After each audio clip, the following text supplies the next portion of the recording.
വിഴിഞ്ഞം അടിമലത്തുറയിൽ കടലിൽ കുളിക്കുന്നതിനിടെ തിരയിൽപ്പെട്ട് കാണാതായ 12 വയസ്സുകാരനു വേണ്ടിയുള്ള തെരച്ചിൽ തുടരുന്നു. അമ്പലത്തുംമൂല സെയിന്റ് ആന്റണീസ് പള്ളിക്ക് സമീപം റോസി ഹൌസിൽ പത്രോസിന്റെയും ഡയാനയുടെയും മകൻ ജോബിളിനെയാണ് ഇന്നലെ വൈകുന്നേരം മുതൽ കാണാതായത്.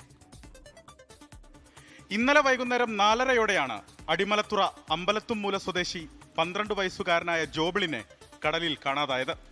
അടിമലത്തുറ ലൂയിസ് മെമ്മോറിയൽ UP സ്കൂളിലെ 6ാം ക്ലാസ് വിദ്യാർത്ഥിയായ ജോബിൾ സ്കൂൾ വിട്ടു വന്ന ശേഷം ബന്ധുവും അതേ സ്കൂളിലെ 5ാം ക്ലാസ് വിദ്യാർത്ഥിയുമായ സുരേഷിനെ വീട്ടിൽ പോയി വിളിച്ചുകൊണ്ട് കടൽക്കരയിലേക്ക് വന്നു.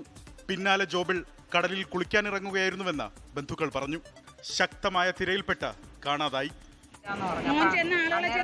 ആൾക്കാരെല്ലാം വിളിച്ചു കൂട്ടി. ഈ സമയത്ത് ഉടനെ തന്നെ സുരേഷ് എന്നിട്ട് ആൾക്കാരെല്ലാം വിളിച്ചു കൂട്ടിയപ്പോഴാണ് പിന്നെ ആൾക്കാരെല്ലാം അറിഞ്ഞ് നമ്മളെ കോസ്റ്റ് ഗാർഡേക്ക് എല്ലാവരും അറിയിച്ചു. ഇപ്പോൾ കോസ്റ്റ് പോലീസാണ് ഇപ്പോൾ ഇവിടെ തിരച്ചിൽ നടത്തിക്കൊണ്ടിരിക്കുന്നത്.